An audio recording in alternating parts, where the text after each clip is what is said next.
ल साथीहरु स्वागत छ। आज चाहिँ हाम्रो यो धादिङ सुमन तामाङ सरको लागि 225 बिरुवा मज्जाले यसरी फल्दै गरेको देख्न सक्नुहुन्छ। यो चाहिँ हाम्रो 1.5 वर्ष बिरुवा हो।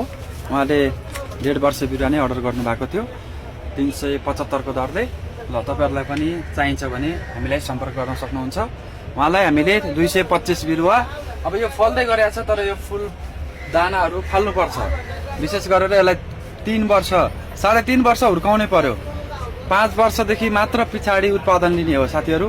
त्यसैले हामीले चाहिँ वयस्क समयमा एकदम ख्याल गर्नुपर्छ र अब बिरुवा रोप्दाखेरि चाहिँ विशेष अब ध्यान दिनु पर्ने भनेको यो कलमी जोडेको भाग चाहिँ कहिले पूर्ण हुँदैन। यो माटो जति छ त्यसको 1 अमल मात्रै पुर्नु पर्यो र यो बिचमा पलाको चाहिँ फाल्नु पर्ने हुन्छ।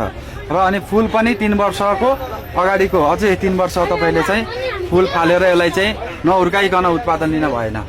ल बिरुवा चाहिन्छ भने हामीलाई सम्पर्क गर्नुहोस्।